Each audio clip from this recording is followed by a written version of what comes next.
So, Evan, let's talk about this idea of narcissism being a trauma response and then also how it can show up like on the other side of the pendulum from narcissism. Well, I feel like for people watching, they're going to be tending towards this other side, which is I'm not comfortable. I'm not ready to be visible. I'm not ready to express things. I'm very concerned with everything being right or perfect or my information being really exceptional. And the framework being a lot of people who are the most qualified or the best coaches or the most intelligent people we know don't have a lot of visibility, don't put themselves out there. And then on the flip side, it's very easy to see on the internet people who are not even pretending to be experts on something, not a lot of knowledge, not a lot of vetting of information, super confident, making bold claims, having large audiences, just saying whatever and not being too concerned about it. So I feel like through that lens, this is a really useful framework for people who are observing, questioning, doubting, okay, why are certain things so popular and pronounced, and why can't I here even get myself out there when I have all this information? And we see it over and over again.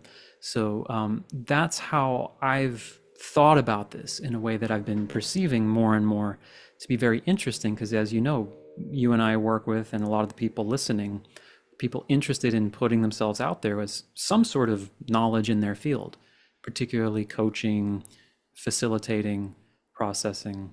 And like, why is such mediocre information sometimes it's such a large scale reach and such good information on such a holdback? And it's in these sort of extreme personality type. I don't know if it's a personality type, but manifestations of this trauma response, like you were saying. Yeah, it's so true. It's the what I hear so much from clients and just people that I know is that I feel like nobody's paying attention. I'm showing up and I'm putting things out there, but nobody's paying attention. Or also, like, I'm afraid to put things out there and to express myself authentically because I'm afraid of being judged or criticized or questioned. I'm afraid of my integrity being questioned. So that's a really common thing that I hear.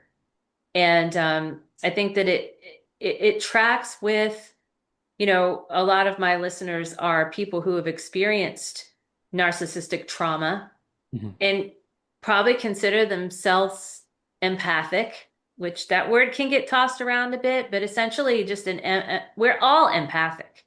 To all human beings have the ability to sense other people's feelings. Like that's not, you know, unique.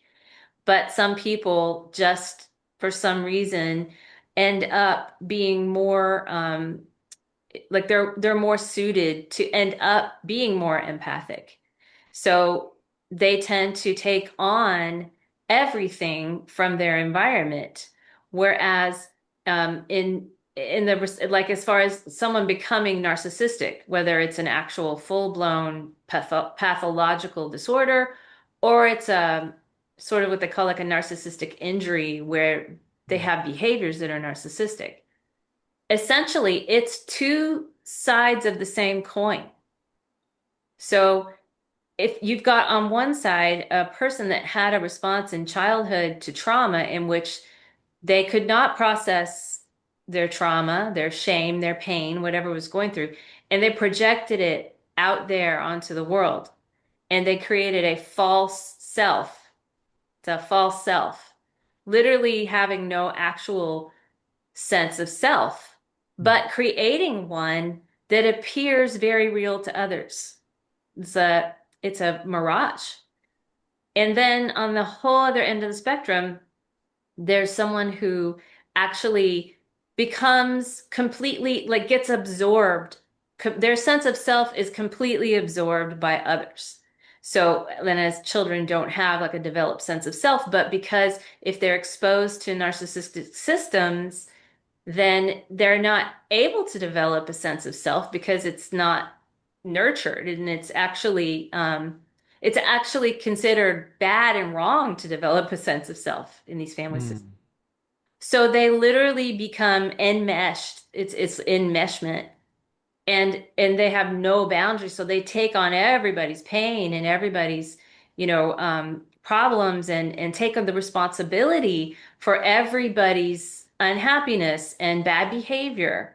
And so it's literally swinging all the way to the other side. Interesting. Yeah, well, let's just imagine who's going to be more successful getting themselves out there and who's going to have a bigger platform.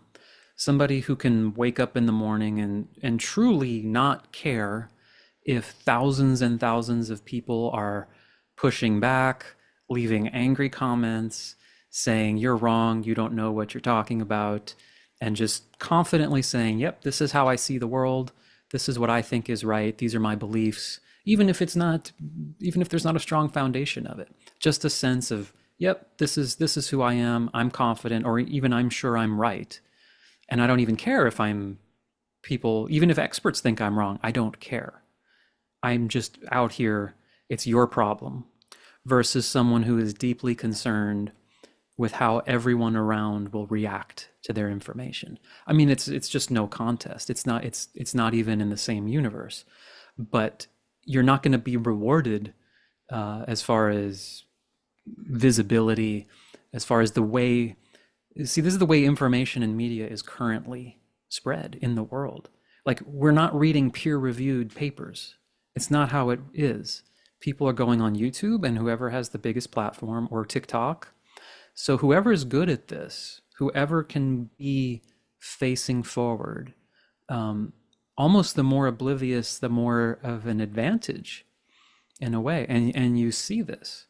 You see this quite often. I'm not saying everyone with a big platform is, Right. like this, but just imagine how much of an advantage you are at to be totally unconcerned and feel like you're either infallible or you're right, and you don't care if other people think you're wrong. You're not particularly concerned. Like, you don't have a sense of obligation or duty. Like, hey, if I say something wrong and you take it the wrong way and you get hurt, that's your problem, right? Now, that is extremely empowering, even though it's unhealthy. There's no sense of accountability there. But like you said, the other extreme is what we see over and over again, which is, I'm not going to say one thing. I'm not going to present my, 5 years of experience because there's a 1% chance one person might interpret what I say the wrong way. And I am responsible for the emotional reactions of everyone who might misinterpret what I say, who might feel a certain way about it. So, yeah, that sort of injury or that sort of interpretation of the world creates, I feel like, a lot of the sort of Dunning-Kruger effect, which the internet is just in many ways, a big representation of. Not always, but people who are just loud and confident and not particularly concerned, you can pump out content. You can promote it with no problem, with no concern. And this is extremely imbalanced. Mhm. And what also seems to be a theme right now, maybe it's just what I happen to be observing, but there's also a lot of collapsing of certain figures and certain things that were really, really popular, especially in 2020 and things like that, where people are kind of sick of it, or they're oversaturated with some of the same voices, and people are starting to find like, oh, I'm not sure this person actually knows what they're talking about. There's just this sort of built-in, I think, human nature that says if someone has a big platform, we automatically give it credibility. I don't know if any of us is immune to that. Like, if there's two videos and one has 1 million subscribers and 400,000 views, we're going to assume that there's something better there. We're going to assume that there's more depth, that well, look, 400,000 people are choosing this over that. But what's starting to happen is a lot of people are seeing, well, yeah, things are getting big and popular, but they're not necessarily because of the quality. And there's a lot of like character arcs these days of people kind of having these really drastic rises to fame online and then really brutal takedowns. People getting famous for things that are a little controversial or not really all that sustainable. And it's just this really brutal, like extreme, because there's also people like to take things down too. So what would be so nice is just more kind of nuanced, balanced material, but there is a real block for people who would be very welcomed and refreshing voices to be able to put themselves in a place where they can be on the internet or in this current landscape, which it looks very turbulent, right? It's very up and down. It's very, things get really big and then they get taken away.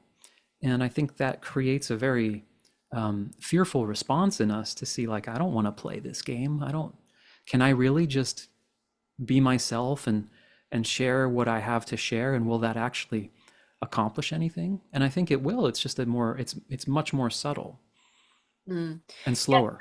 you're describing this roller coaster. That's what you're saying is like there's this roller coaster, and what we're really seeking is a balance. And I can tell you that, you know, it just as in relationships, like if I'm working with a client who is recovering from being in a narcissistic relationship and they're learning to trust themselves again, what I tell them, and any expert will tell you, is that it's okay to make people earn your trust over time. So if someone's showing up consistently as the same, like they have a stable sense of self, you know this because they're showing up consistently over time as the same person. And not just like, you know, you can get love bombed by somebody and they want to rush into a relationship with you. And it's not a good idea to base whether you trust this person on the beginning of the relationship. So again, you've got to move through the phases. If someone's showing up for you over and over as the same person, that doesn't mean they're perfect. But you know who this person is. Like you can count on knowing like how they're going to respond to things and who they are, and then you can learn to trust them. So I think it's the same with content. I mean, I think about people who I follow. I've been following them for years and they just keep showing up consistently and sharing, and they're just sharing authentically. Like they're sharing their message. And I trust these people. But what you're talking about is that essentially in trauma, there's this, we were talking about this the other day. Remember how there's this weird thing that happens where like in childhood, we could take on this responsibility for other people's integrity problems, even Hmm. though children aren't out of integrity, they're children. But we start to think that, well, maybe there's something wrong with me, especially if you're connected to people who have had bad behavior and been out of integrity. But then it causes this weird thing where like you always feel like maybe I'm going to be questioned. My te integrity is going Hmm. to be questioned. So if you see that happening out there in whatever platform, it can be terrifying to think of showing up because you think that not only do I have to be really integrous, but I have to make up for all those those narcissists out there. I have to somehow compensate for them. And that's impossible. You can't do it. Yeah, yeah, and it definitely can take some working through, even if you're not all the way on the end of that spectrum where you feel like completely shocked and completely shut down at the idea of, I'm responsible for everyone else's well-being. There's a broad spectrum of that, but even in the middle, it can be quite challenging because the landscape appears to be so, oh yeah, everyone attacks everyone, right? As soon as you get popular, everyone's coming for you in the comments section. They're gonna tear down your work. There's gonna be people from another school or maybe a psychologist with one pedigree would say, I completely disagree with what you're saying here, and that being like too much to bear, too much to even entertain. I think a lot of that is unconscious, but I think that is why we see a lot of this resistance to people just sharing their information, sharing even to like appear as a guest on my channel, which is quite small. There are people who I've spoken to is like, yeah, it'd be really cool to interview you, and they're more experienced than me and have a lot of like intense resistance around it. And I always think that's an interesting discussion because it's like you're one of the most knowledgeable people I know, and there's these people who don't know anything who are happily throwing out videos to millions of views saying like, here's 5 signs that you have this like diagnosable condition. And they don't have any training. They're not even coaches. They're just throwing out content about mental health and emotional work and just no concern about it whatsoever. And so it's really fascinating to see this spectrum. But I think this landscape is also something that's very intimidating because it's like it's so noisy, it's so loud, it's so extreme.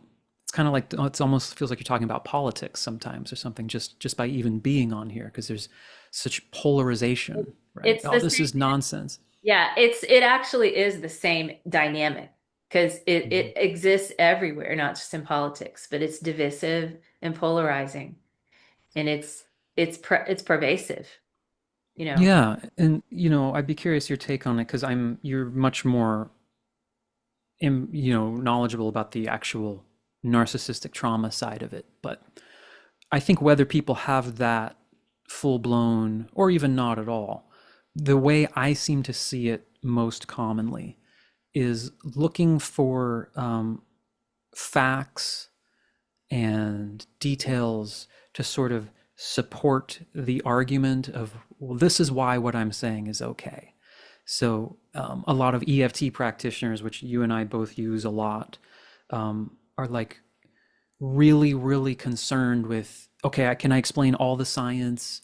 And like, I need to be able to, I've even been asked, like, so what do you say to someone who thinks this is all nonsense? I'm like, I don't say anything.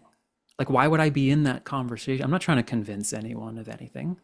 Like, it would never even occur to me. Now, that's maybe a blind spot of mine, but it's just not where my mind would go to be like, but I can remember when I would have been thinking that way. My primary concern would be like, everyone's going to think, how do I talk to the one person in the room who doesn't like this or who doesn't trust it?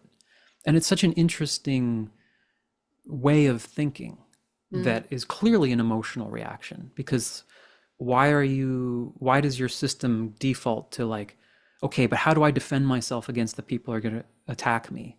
I'm Yeah, like, and this looks silly to a lot of people. Nobody's going to be like, well, there's this published study. They don't care, right? right. And that's not how information is spread these days. Like TikTok is not like, here, look at this study, Mm. right? It's just someone saying, did you know that, spinach will kill you?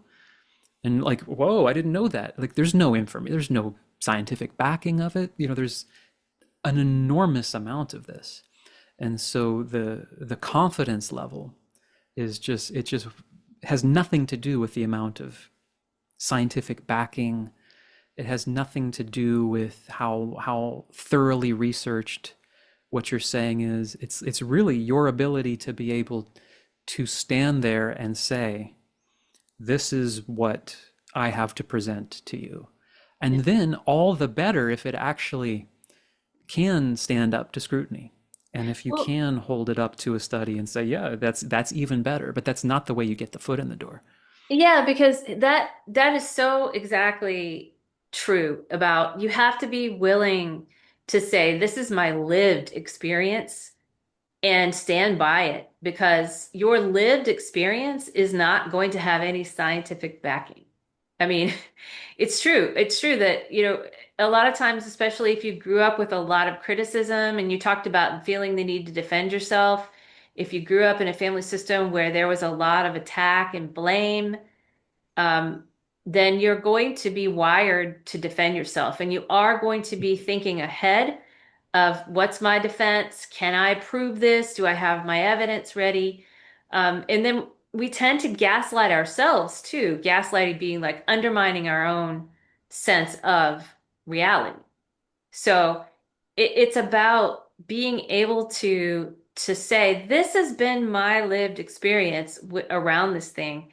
And then you've got just drop it and leave it, and people take it or leave it. Like either they listen and they get something out of it or they don't.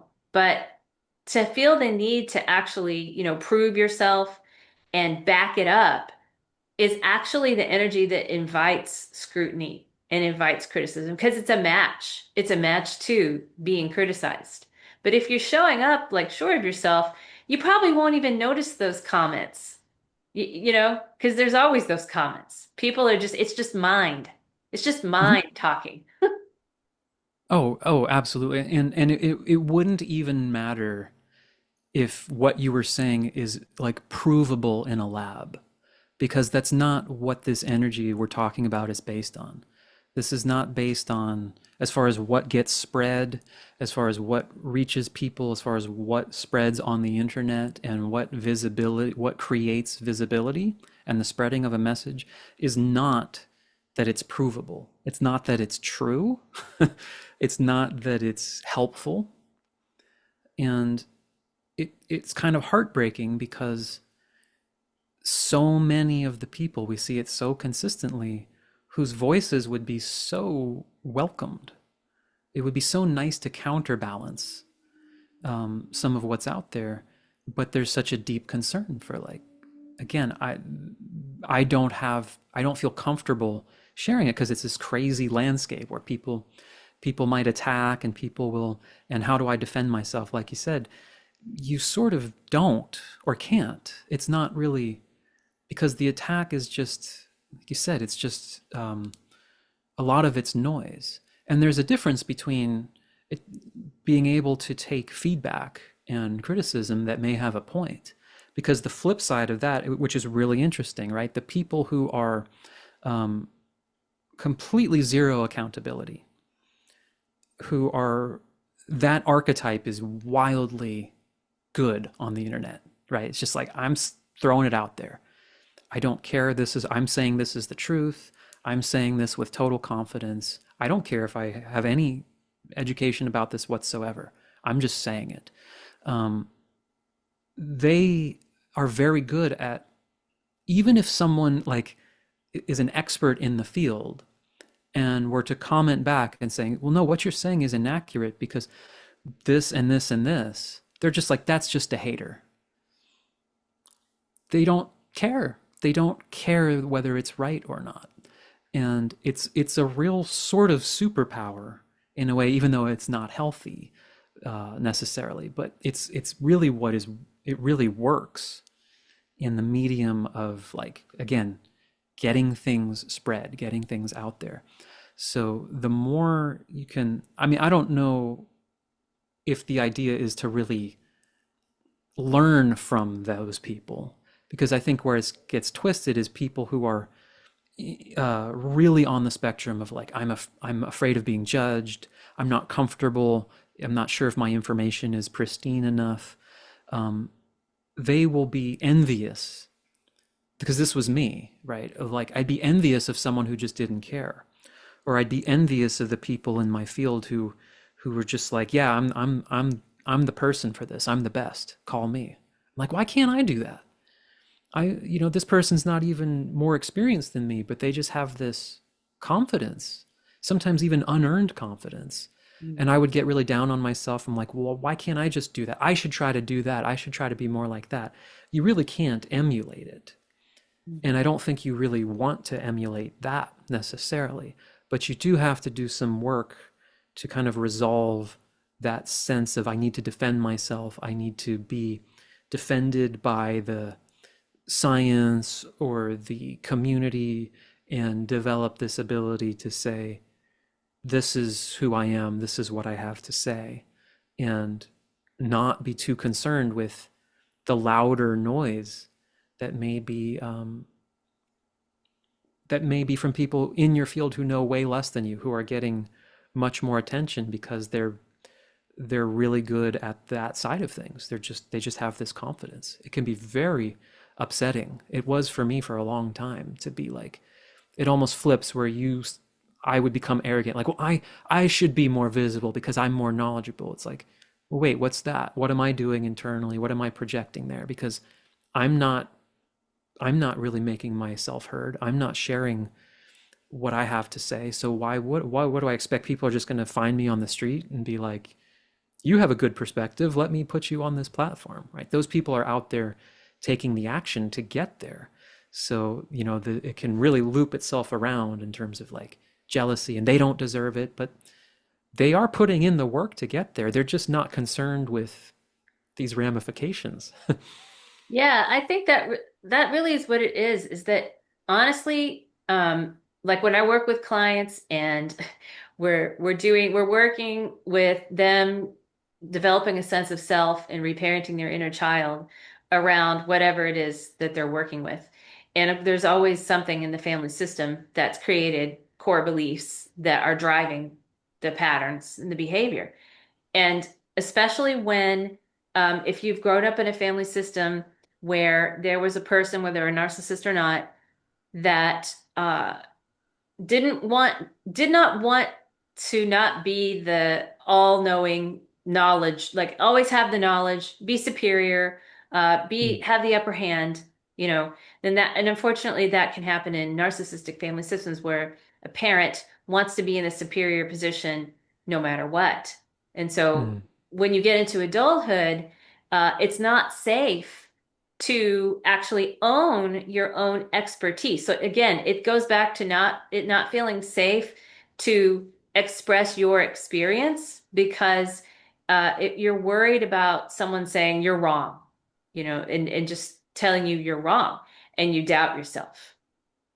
So it's just a pattern that's built in is that it's not safe for me to show up and share my personal opinion or experience or perspective on something, even if you have years and years of experience with it, because I'm afraid that I'm going to be attacked. I'm going to be told I'm wrong, and that's how it shows up.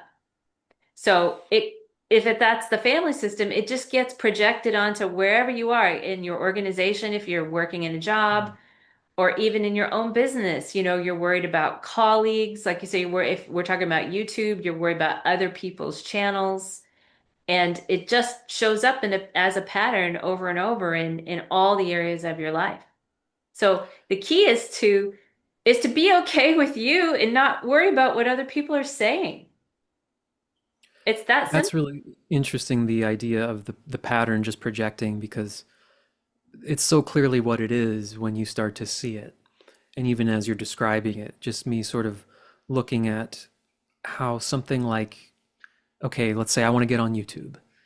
And it really is sort of a blank slate. Like you're just seeing videos. And of course, some videos are very successful, some channels are very big, some are small. And like you're going to project your worldview, your family system onto that. Oh, look at this nonsense that's popular. Oh, why it's just because they're good looking. Oh, it's only the good looking people that people are just clicking on that because of this. Or oh, they must be the smartest. Well, this person has more views than that one. They must be better. They must have worked harder. Like whatever it is, it's fascinating to see how your whole sort of programming and your systems you grew up in will be just interpreting all of the data for you and making your decisions be rooted in these dynamics of like, okay, well, I need to do this. I need to have the best camera. I need to be like whatever it is. If you're a perfectionist, right? Well, I need to make sure all of my data is completely backed, or I need to have graphics, or I need to look high end. It's all none of it's true objectively, because for everything you say, you can find someone who's totally normal looking, who makes their videos on their phone in their car, Mm. who gets thousands and thousands of views and a really loyal community. You will find someone with the most high end tech setup. If you look for it, you'll find it. Looks like a supermodel, and nobody's watching. Like whatever you think is like are the rules about it, they're not really true. They never really hold up to scrutiny because there's always an example in the other direction. Isn't So it? it is a great exercise to like say, what am I assuming is true about this? What do I think I have to have together and have perfect? Or it's too polished, or it's not polished enough, or no one wants to hear me talk, or I'm not enough of an expert yet. Like, none of it is quote unquote real.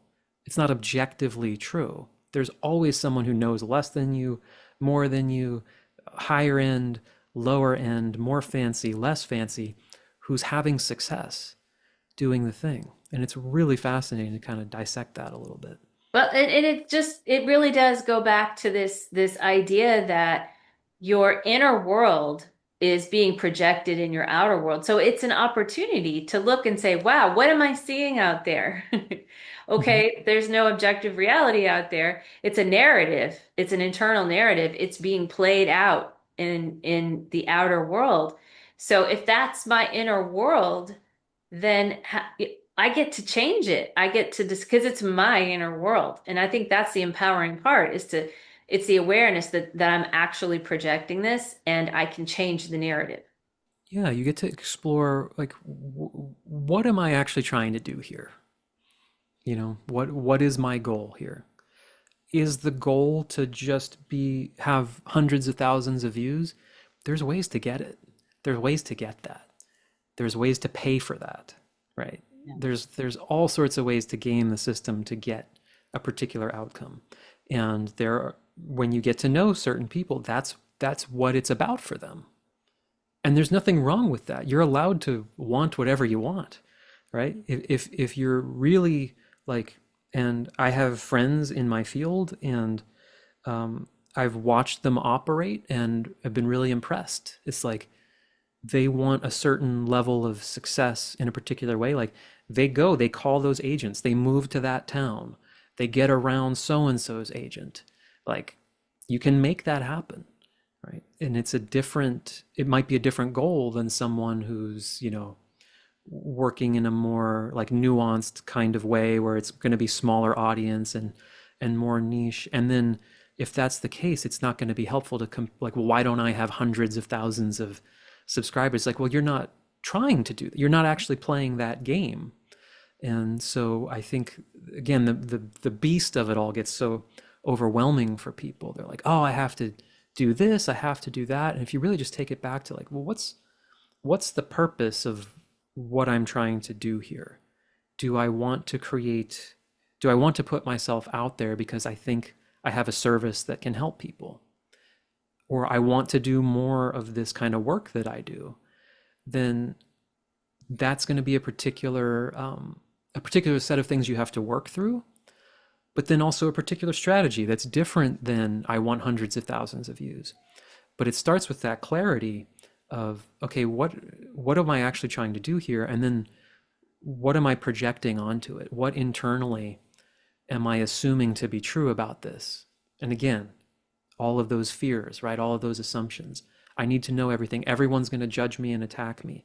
I need to have a lawyer defense for I need to make 10 videos first saying, well, this is the science of EFT and this is why it's legitimate. And I promise you it's legitimate. And I know it looks weird and I'm half apologizing for it, right? You see that energy a lot. It's like, you don't need to do that. I mean, if there's a reason for it, it's fine. But a lot of that reason is like something else, you know? Yeah, and I think that the biggest message I want people to know from our conversation is that, narcissism is out there. There are narcissists out there and they're on YouTube or and they're out there and they're in your world. Maybe they're in your family, maybe they're in your down the street and they're everywhere, but you don't have to worry about them. Like, when you do this work and especially when you're doing like the reparenting the inner child and you just decide like, you get so indifferent to them that that's really the response you want to have is just to be really neutral and to just I'm taking responsibility for me and my message and I'm showing up and I know and I'm in integrity, I'm authentic and I'm here to serve and I'm going to show up and share and whatever everyone else is doing is their business. And ultimately, I think that's the key. Yeah, I agree. Yeah, it takes it, and it may take some examination. I really like that part about seeing what you're projecting and what you're assuming to be true. Like, what is stopping you from doing this? I guess I keep framing it in that way because that's who I assume is listening, is are people who feel that sense, like they have something to say, but there's a lot of this resistance around it, and these recurring patterns of I need to be what, fill in the blank. I'm not ready because fill in the blank. And realizing that rather than trying to become more of the expert, like whatever you think it is, you think I need more science, I need more certifications. Um, Instead of saying, yeah, that's definitely it. Now let me go pursue those things, and then I'll feel ready. Instead, turn around and look at the mechanism that goes, oh, what is this thing inside me that always looks for something to be, to justify, that allows me to say I'm qualified? Because I can tell you from personal experience, it never calms down because you get more experience or more intelligence or another certification or more gigs. There were people I thought once I played with certain people in New York, I thought I would like suddenly change because I would have more confidence because I could say, look, I got to do this gig. It doesn't change who you are. It's just an external event. It's great. It's an amazing experience. But the way you're wired to see things, it didn't just change because something happened. So you're still the same insecure person in my case going, well, yeah, it was probably a fluke. And it just, you just find your own way to sort of dismantle your own credibility, your own accomplishments. So really turning around and saying, yes, this is a crazy world. Yes, there are people way less qualified than you getting an enormous amount of traction. There was a famous case, I haven't watched the videos yet, but there was like a famous person on YouTube who ended up not actually being a psychologist, like, but had a channel like, Dr. So and so. And it turned out they had no credentials. That's not uncommon because I don't think there's a law. There might be. Don't do this because there might be a law.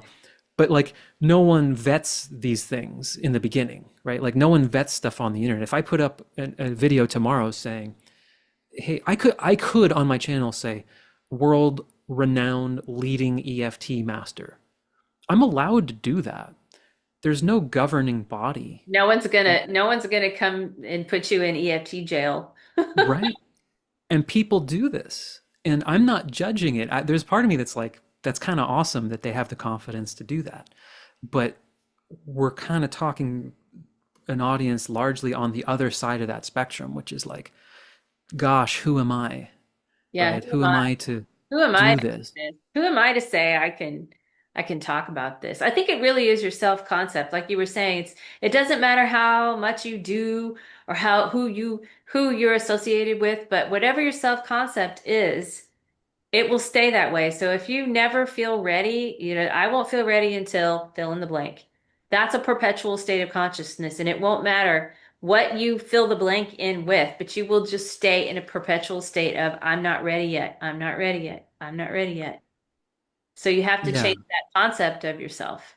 You have to look, And who do I need to be in order to fill in the blank? This is what I want. Okay. And you step into being that person now instead of seeking that person through your actions or through things in the external world. and we didn't focus on it too much, but I thought it was really useful the way in the beginning you framed it as a trauma response because it's not off it's well, maybe I just haven't been exposed to it as much, but you'd think I would have. If anyone would have, it would be me in the kind of circles I operate in. You do tend to see it more described as just self-confidence, self-belief, just, put yourself out there, as opposed to like this split direction response, which is I truly don't care what anyone thinks. I think I'm the smartest person who ever lived, and everyone who disagrees with me is wrong. To I'm like chronically in doubt and chronically concerned with what everyone thinks.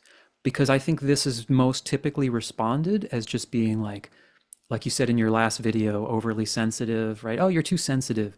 Um, or like you're just not confident enough, as opposed to looking at it and saying, wait, what is this response in me that's chronically assuming like I have this, right? We've talked about this, and it's obviously significantly reduced, or I wouldn't be on YouTube and stuff. But there's a chronic part of me that's like, well, is what I'm saying here, would it hold up if a real psychologist, if someone smarter than me were to listen to Evan talking, like would they say this guy's, yeah, I give him the stamp of approval, or he's an idiot, right? And that would be very, very strong for me. Like, as there's this invisible jury that's always judging, like, hey, who does this guy think he is? Does he have the right to be saying what he is, what he's saying?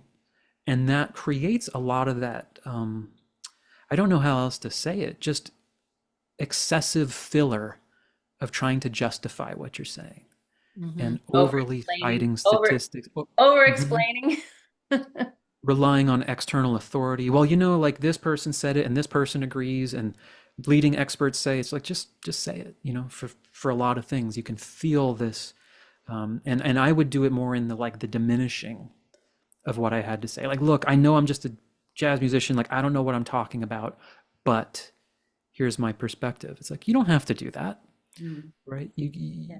just don't make claims outside. Like, I'm not going to come on here and say, well, these are the rules about narcissism, and this is the pathological. Like, I don't have the qualifications to do that, but it's not hard. You just don't do that. You just don't say things that are outside of your scope, and you just don't pretend to be anything other than you are. It's easier said than done, but it's very different than this constant sense of, wait, do I belong here? Is what I'm saying truly passing the test of whatever imaginary governing body I think is going to justify it?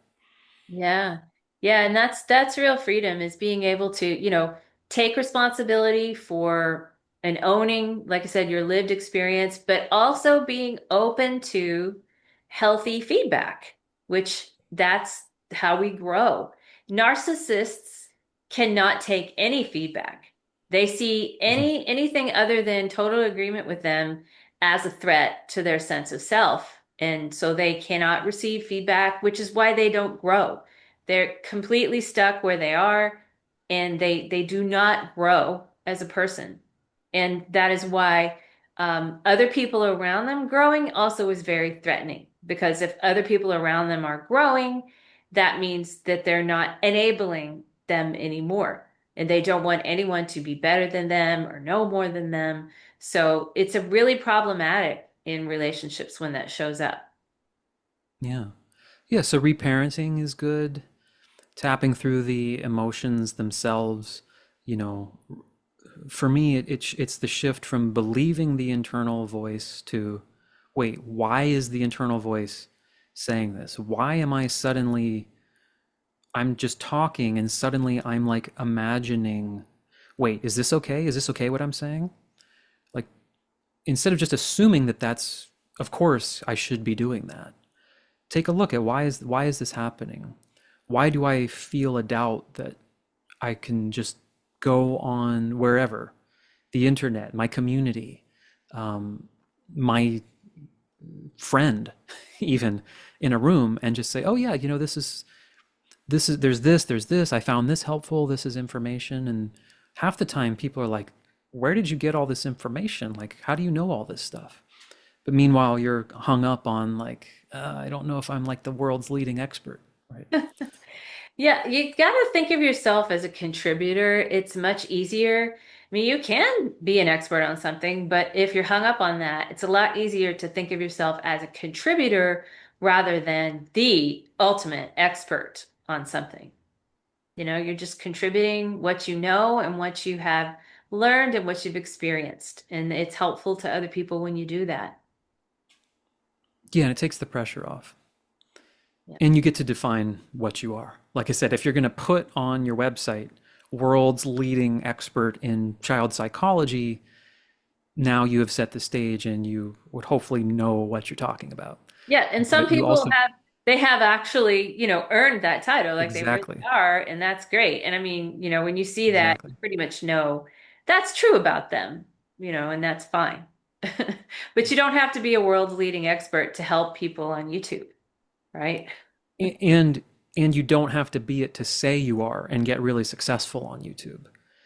And that's, I think, what really throws a lot of people off. Yeah. And it's like you get to, yes, there is a lot of that. There's a lot of noise. There's a lot that can make this seem very intimidating. But if you just keep working on your own responses to this, you realize like it really doesn't matter what people are doing or not doing.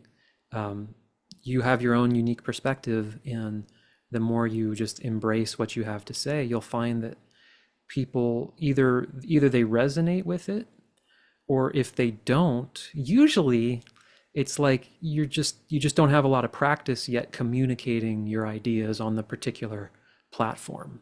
It's not like you don't know what you're talking about. It's usually just a learning curve of like, yeah, you took too long. It took you 5 minutes to kind of get to the point, which isn't a criticism. It's just people don't do that on the internet. The TikToks are like, hey, spinach, like I said, spinach is killing you or something. Did you know that the water you're drinking, like it grabs your attention quickly. Now, you don't have to play a fear-based game or anything, but it's usually not even that people aren't interested in what you're saying. It's just the learning curve of how you communicate information more effectively, which I am totally still at the very beginning stages of learning. Yeah, I think we all are. And I think the real thing is just if you just start showing up and just if it's on YouTube, making videos, just start making them and don't worry about whether they're perfect or whether you said it right, like you said, or whether you rambled, just do it and then just publish, publish, publish, publish. Eventually, you refine your technique, you refine how you're showing up. I look at some of my videos when I first started my YouTube channel, like, oh my God. Oh man, me too. It's Yeah. fine. And I don't, they're there. No one's looking at those anymore is the thing. Like no one's seeing that really old content and I could take it down if I want, but I don't see the point. But it's about building consistency. And if people see you showing up consistently and they're watching you, they know, oh, this person's solid. Like I can count on this person to show up. They're solid and they might even just start looking for your stuff. And you may never hear from them. They're never like, they never comment, but they are consuming your content and they're enjoying it and they're actually looking forward to it. And you'll never know they're there.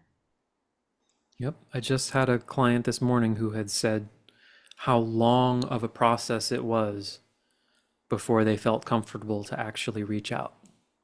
Said it was a long phase of watching different things, seeing you work. It's a process you don't see. Yeah, I stalked my business coach for 2 years on Facebook before I reached out to her. Yeah. And Yeah, because I mean, we're not selling like candy bars. This is something where people are like, oh, do I feel like I actually want to do some very personal type of work with this person? So you have to grant yourself that leeway that, yeah, people are unlikely to just be like, oh, that was a cool video. I'm just going to send all these emails and sign up for all your workshops. And it's like, no, it takes time, man. It takes time to develop that relationship, but they can't develop a relationship with you if you're just waiting to be whatever you think you need to be. yeah, you have to play the long game. It is a long game, and it's like that in any relationship. It's like, are you in it for the long game? Are you willing to show up consistently and be yourself, and be present? Just really be present with others, whether that's on a channel or in any relationship. Just being present and being yourself. And that's the long game because that builds relationships. And that really circles it back to the beginning, because that is the difference between a lot of these meteoric rises and really brutal crash downs. That, again, I don't know if it's just what I'm seeing or if it is much more common now, but I think as time progresses, everything progresses more quickly. So there's people who sort of become internet celebrities for a rush of particular content, and then it's not a long game. And if you don't know what you're talking about, or you're not able to deliver the promises you're giving to people, people are pretty quick to tear you down. Yeah. So Yeah.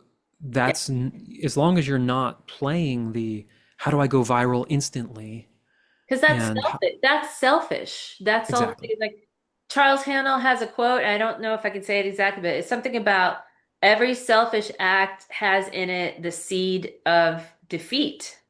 Mm. Hmm. Makes sense. So if that's your intent, if you are out for selfish reasons, then you're going to collapse. It's going to collapse. You're going to become defeat. You'll defeat yourself. And so we Yeah. don't have to worry about those people are just having experience in life. That's the experience they're having. That's the state of consciousness that they're in. It's not good or bad. There's no judgment. But Yeah. that's not, we don't have to go into that state of consciousness and we don't have to fight them or argue with them or prove that they're wrong. We just stay in our lane. You just Hmm. stay in your lane, you know? Yeah. Yeah. And I think if you observe the people who have lasted really long in any field, even if you can't stand them, right? There's a certain thing that would be hard to fake. Like they've been who they are for 40 years. And you might totally disagree, but it's like that person is that person. And that person is exactly the things I love about them or don't like about them. Or they write this kind of music, this is who they are as a person.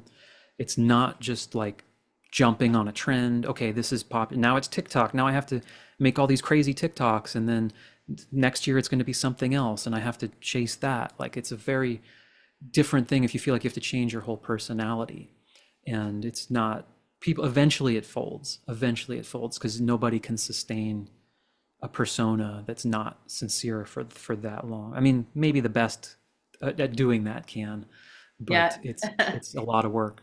It is, and it's just like a narcissistic relationship. If they love bomb in the beginning, and then eventually the real behavior starts coming out, and eventually that relationship will collapse. It will collapse underneath itself, and that's the way it is.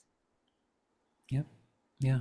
So let's just leave everyone with like our last thoughts on this for now. For now. Sure. Yeah. Let's see. If you are feeling overwhelmed, if you're feeling like I have something to share, but I either feel blocked, I don't feel confident about it, that addressing that as a wound, as a emotional response in you, rather than I need to make all of these external changes. I need to have the right business name. I need to come up with it. I need to be more of an expert. I need to be fill in the blank. Because again, there's thousands of people who know less than you, who are very confident, all the way to the extreme of these narcissistic examples. Like I said, whether it's diagnosable or not is not my place to say, but it's a very clear. I truly don't care what anyone thinks. I'm not concerned if I'm an expert. I just throw it all out there. You don't have to be that. You can just be, this is who I am. This is what I know. This is what I'm comfortable. This is what I have experience to speak about. And what, if any, what is stopping me from just presenting, this is who I am right now, today? Not who do I need to become, but what emotionally is going on within me? And am I intimidated by this massive way information moves? Because it will appear as though that in order to get any traction, you have to be super viral. You have to be pathologically uh, overconfident and unconcerned with people's reactions and just not care about anyone and not read the comments. You can live in a very like middle ground place where, okay, I'm putting out what I have to say. I'm learning the process of doing this. I can take my time, but I don't have to become some idealized version of myself. And look for that, look to see if there's narcissistic trauma, like you were saying. If you might actually have something that you're just interpreting as a lack of confidence. or people you for years you've been saying, "Oh, I just can't put myself out there." Like, is it that? Is it some? Are you traumatized to the other end of the spectrum where I'm super concerned? I'm concerned with everyone else's well-being and take personal responsibility for it. Yeah, that's a really good self check. That's a really good self check. So we'll just say, hey, leave it in the comments if you are relating to this. Go ahead and leave it in the comments because we'd love to hear what you have to say about our conversation today. Thanks, Evan, for having Thank you. time to talk to me today, and I'm sure we'll Oh, continue this conversation in the future sometime. oh yeah, my pleasure for sure.